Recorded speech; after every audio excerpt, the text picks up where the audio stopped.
Matapos nang makita ni Sho ang litrato sa dragnet at snare station ay napapatanong siya sa kanyang sarili kung bakit kasama si Luonan sa mga ito. Kung ang litrato nga daw ang pagbasehan ay sigurado siya na isa si Luonan sa mga staff ng dragnet at snares dito. Malamang nga din daw na si Luonan lang ang si Rank na nakatalaga sa station na ito.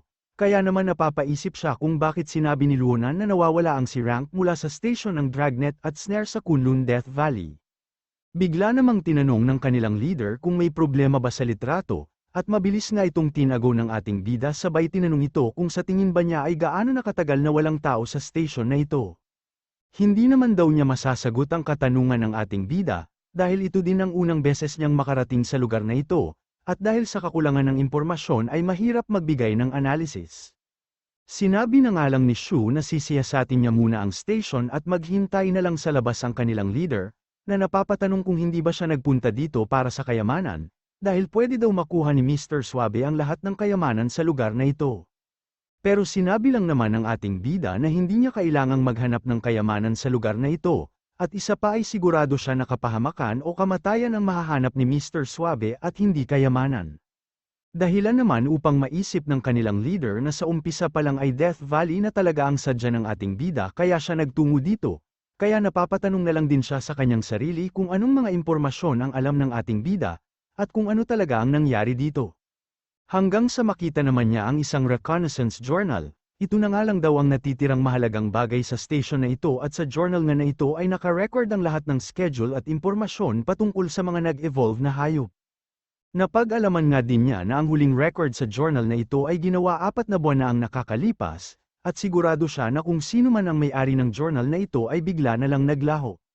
Sinabi nga niya sa kanilang leader na mas mainam kung papasukin na nila dito ang kanilang mga kasamahan, may heater at generator nga daw ang station na ito kaya mainam kung mananatili muna sila dito, dahil kailangan niya ding mag-isip-isip muna para sa susunod nilang hakbang. Pagtalikod naman ng kanilang leader ay iniisip ng ating bida na nais sana niyang magtungo sa kabundukan na ito. Pagkatapos ay balikan sila Xiaoyu pero nagiging komplikado na nga daw ang mga bagay-bagay matapos siyang makarating ng Death Valley.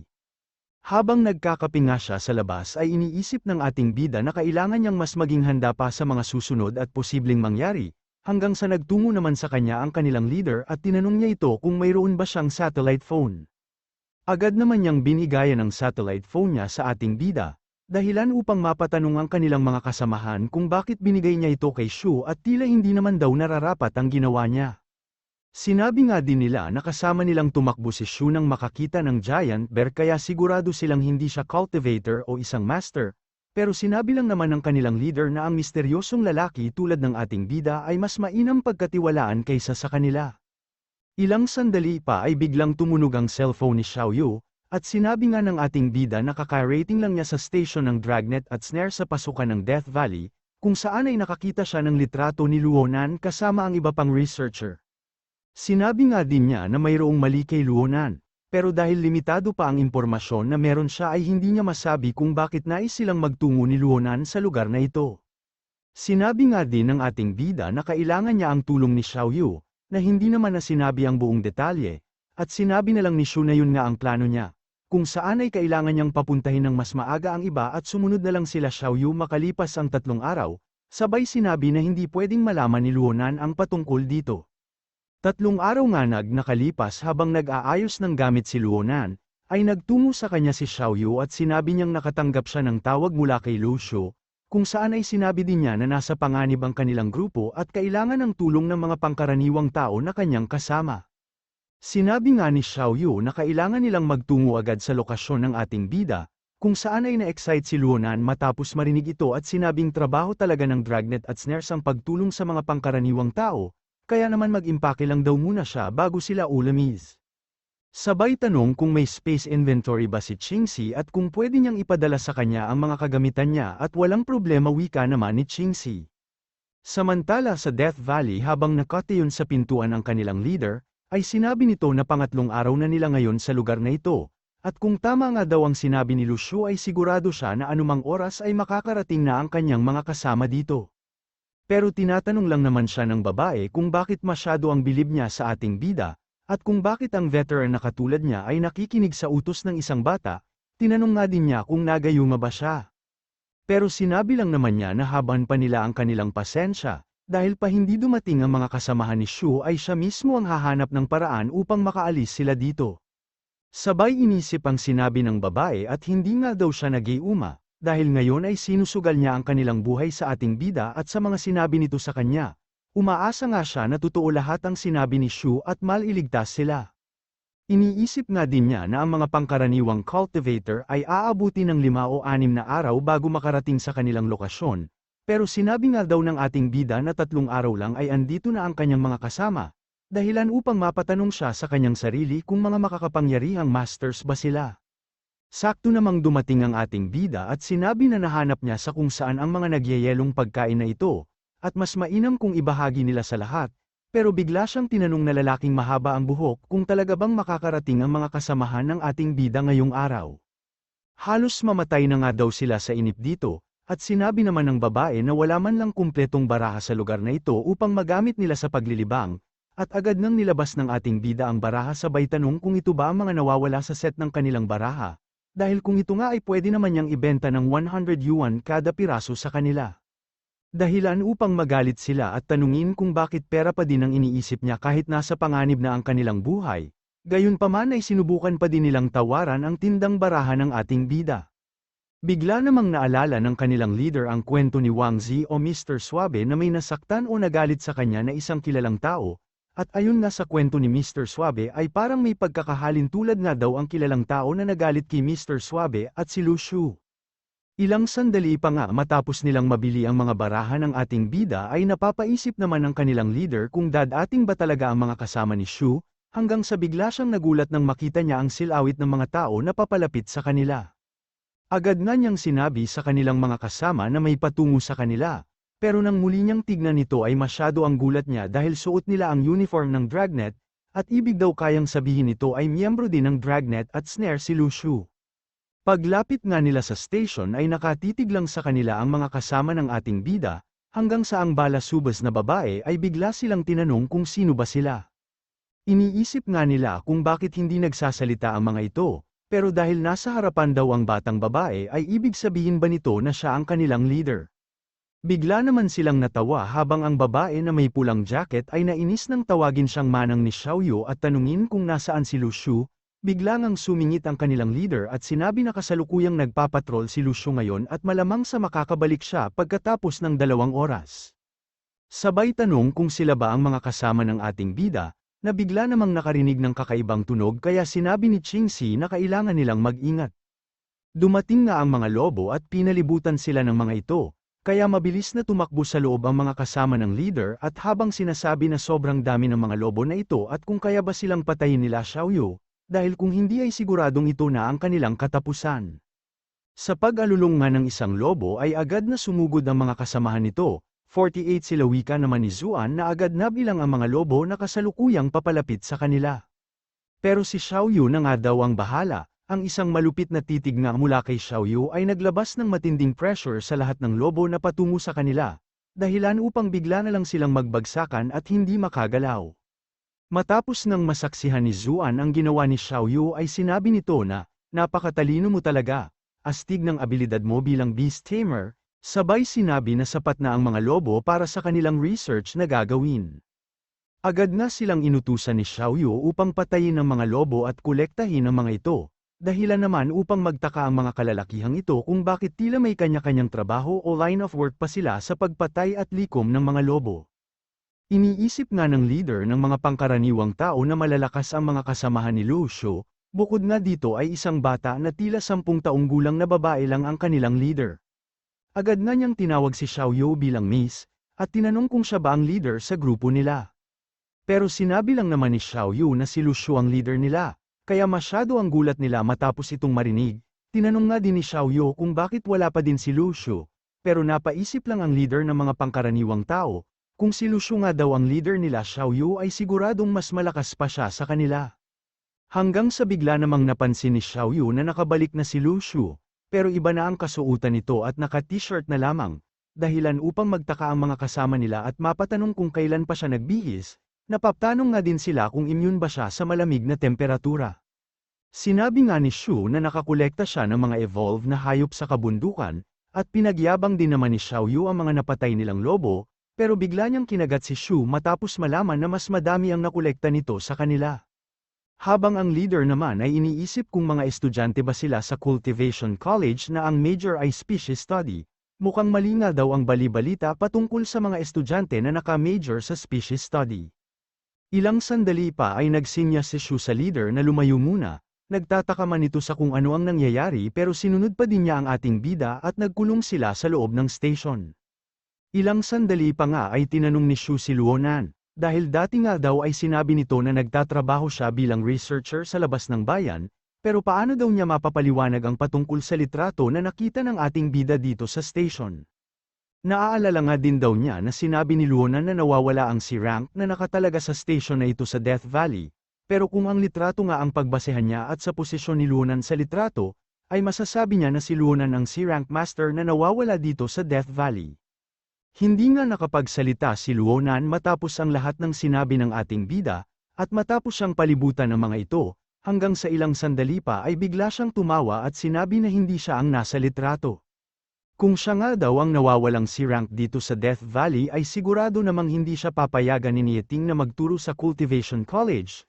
Pero iniisip lang naman ng ating bida na hindi imposible ang lahat kay Nieting at pwedeng set up din ito.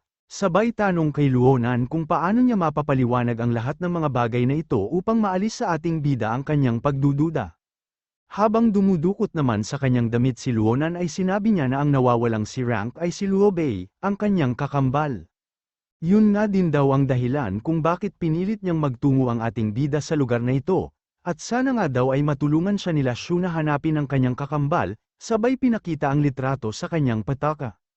Iniisip lang naman ni Shu na masyadong madaming alam itong si Luonan, pero ang drama o mga dahilan nga daw niya ay hindi sapat na dahilan upang hindi na siya magduda. Ilang sandali pa nga ay hiningi niya ang satellite phone ni Zhang, na agad naman niyang hinagis sa ating bida. Pero nang pupulutin na niya ito ay agad na nagliwanag ang paligid, kung saan ay napukaw ang atensyon nilang lahat. Pagpulot nga niya sa satellite phone ni Zhang ay napapatanong ang ating bida kung bakit bigla itong nasira, at kung ang dahilan ba nito ay ang liwanag na kanilang nakikita. Para kumpirmahin nga ang kanyang duda ay hiniram niya ang cellphone ni Zuan, na agad din namang binigay kaya sinindi niya ito at biglang umusok ang cellphone. Tama nga daw ang kutob ng ating bida, na ang mga gadget sa lugar na ito ay agad na nasisira pag na-expose sa Blu-ray. Pero salamat sa Diyos wika nga niya dahil hindi ang cellphone niya ang kanyang nilabas, dahil kung hindi nga daw ay sayang ang perang pinangbili niya. Dahilan naman upang tanungin ni Zuan kung sapat na dahilan ba ito para ang cellphone niya ang gamitin at sirain ng ating bida, mahal nga din daw ang pagkakabili niya sa kanyang cellphone. Hayaan mo na mayaman ka naman wika lang naman ang ating bida, dahilan upang magbigay ng negative points sa kanya si Zuan. Ilang sandali pa ay sinabi ni Shu na hindi sinagot ni Nieting ang kanyang tawag, kaya naman hindi niya pwedeng pagkatiwalaan si Luonan at sinabi na mas mainam kung bumalik na lang sila. Anumang oras ay pwede naman daw silang magtungo dito sa Death Valley once na ma-confirm nila ang kanyang pagkatao. Hindi ako nagsisinungaling wika naman ni Luonan, mayroon na daw talaga siyang kakambal na ang pangalan ay Luo Bei. Sinabi din niya na dati pa ay pangarap na niya ang pagiging guro o pagtuturo, at kung hindi lang talaga nawawala ang kanyang kakambal ay hindi naman niya nanaisin pang bumalik o magtungo dito sa Death Valley. Biglang lumingon si Shu at sinabing napaka-sweet naman pala ni Luonan, sabay tanong kung kapatid ba talaga ang turing niya sa kanyang kakambal, at kung wala na ba siyang ibang nararamdaman o intensyon sa kanyang kapatid, para kang baklawi ka pa nga niya upang lalo itong maasar. Dahilan upang matahimik silang lahat habang si Zuan ay iniiyakan pa din ang kanyang cellphone. Pero matapos magbigay ng negative points ni Luo ay nakumpirma ng ating bida ang kanyang hinala. Dahil hindi pala siya si Luonan at Luo Bei pala ang tunay niyang pangalan, sa madaling salita ay si Luo Bei na kakambal ni Luonan ang kasalukuyan nilang kasama. Iniisip nga ng ating bida na sinadya niya talagang asarin ito, upang malaman ang kanyang pangalan o tunay na pagkatao sa pamamagitan ng negative point sa kanyang system, at dahil nga sa ginawa niyang ito ay lumabas na ang katotohanan sa kanyang pagkatao. Ang lalaki na nagpakilalang guro nga nila o kanilang guro ay si Luonan. Pero ang kasama nila ngayon ay ang kanyang kakambal na si Luo Bei. Bigla namang sinabi nito na kung hindi sila naniniwala sa kanya ay pwede nilang tignan ang foundation ng station, nakasulat o engraved nga daw ang lahat ng pangalan ng miyembro ng mga naka-station dito. Kinumpirma naman ni Zuan na may Luo Bei nga na nakasulat sa mga pangalan dito, dahilan din naman upang makumpirma ng ating bida na ang lalaking kasama nila ngayon ay si Luo Bei ang nawawalang si Rank, dahilan na din upang mapaisip siya sa kung ano ba talaga ang nangyari sa kabilang parte ng gate patungo ng impyerno. Pero ang isa pa nga niyang iniisip ay kung bakit muli itong nagpakita at nagpakilala pa sa kanila bilang si Lunan. Ginamit nga ng ating bida ang kanyang acting skill at nanghingi ng pasensya dito, sinabi nga niya na nag-iingat lang siya baliwala yun wika naman niya, sabay inaya ang ating bida na magtungo sa Death Valley, with negative points. Dahilan upang maisip ng ating bida na malalaman niya ang sekreto nito pag sumama siya sa kanya kaya naman agad siyang pumayag. Pero biglang nag-inarte ang babae na ito at tinanong kung paano na sila, at kung ano ang gagawin nila pag wala ang ating bida at mga kasamahan niya. Mas mainam siguro kung maiwan ka na Mr. Luo upang protektahan sila, o kaya naman ay samahan mo na sila pabalik wika nga ng ating bida, pero sinabi naman ni Luo na hindi magandang idea ang sinabi niya, mas kabisado nga daw ni Luo ang lugar dito sa Death Valley at kung lakas ang pag-uusapan ay mas mainam na si Qingxi ang mag-protekte sa mga pangkaraniwang tao.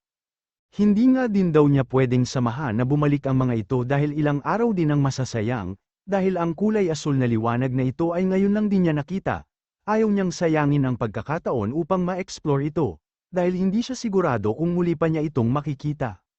Dahilan upang maisip ng ating bida na nais talaga ni Luo na papuntahin sila sa sentro ng Death Valley, pero dahil sa pinapaiwan nito si Qingxi ay sigurado si Shu na hindi si Qingxi ang target ni Luo. Bigla namang sinabi ni Luo na kung nag-aalala ang ating bida ay pwede namang silang dalawa na lang ang magtungo sa sentro ng Death Valley at maiwan na ang iba upang mag-protekte sa mga pangkaraniwang tao. Dahilan upang maisip ng ating bida, na siya ang target ng lalaking ito o ni Luo, pero hindi naman daw payag si Xiaoyu sa plano nila, kaya agad siyang pinakiusapan ng ating bida at wala na nga lang siyang nagawa kundi magdabog. Nag-usap nga sila gamit ang kanilang galaxy, kung saan ay sinabi ni Shu na hindi kailangan ilagay ni Xiaoyu ang buhay niya sa panganib, dahil pwede naman niyang pasunudan si Anthony sa ating bida tulad ng ginawa nila sa nakaraang ruin. Pumayag na ngang magpaiwan si Xiaoyu, pero bigla namang nagpresente itong si Zuan na sumama. Sinabi nga ni Zuan na sapat na ang lakas nila Qingxi upang protektahan ang mga pangkaraniwang tao, isa pa ay madami na din daw siyang nakita na katulad ng babae na maarte sa kapital, kaya wala siyang balak na protektahan ang mga ito. Nagkulitan nga ang dalawa at nagtantrum si Zuan dahil sinabi ng ating bida na mas mainam kung may iwan na siya dito, pero biglang sinabi ni Luo na ayos lang kung gustong sumama ni Zuan, tutal ay hindi naman nila alam kung ano ang naghihintay sa kanila sa pupuntahan nila. Ilang sandali pa nga ang nakalipas ay nagtungo na sila sa sentro ng Death Valley, kung saan habang naglalakad sila ay iniisip ng ating bida kung bakit wala pa ding balita o utos mula kila ni Yeting. Napapatanong nga din siya sa kanyang sarili kung nagkamali ba siya sa pagkakataong ito, at wala talagang kinalaman si Yeting kay Luo. Hanggang sa biglang nagulat ang ating bida nang sumigaw si Zuan at tinanong kung ano ang ginagawa ni Luo, at sa paglingon nga niya sa kanila ay ginamit naman ni Luo ang kanyang abilidad. Unti-unti ngang nawawala ang consciousness o kamalayan ng ating bida sa ginawang pag-atake sa kanya, hanggang sa tuluyan siyang mawala ng malay, habang si Zuan naman ay tinatanong si Luo kung bakit siya binato, at ilang sandali pa ay napapatanong ito kung bakit huminto ang ating bida at kung nakarating na ba sila sa kanilang destinasyon. Nanatili namang tulala at nakatayo ang ating bida, dahilan upang mapatanong si Zuan kung bakit hindi siya sumasagot, hanggang sa may isang pag-atake ang mabilis na patungo kay Zuan, dahilan upang masugatan siya nito sa kanyang tagiliran. Pilit nang ginigising ni Zuan ang ating bida matapos siyang atakehin ni Luo, pero sinabi lang naman ni Luo na wag na siyang magsayang ng oras. Wala na nga daw ang kamalayan ni Shu kaya wala na ding pwedeng makatulong pa sa kanya. Ilang sandali pa nga ay nanghingi ito ng pasensya kay Zuan dahil sa nadamay siya, pero nais nga daw ng Dragon Lord ang buhay ni Lu Shu, kaya kailangan niyang patayin ang ating bida.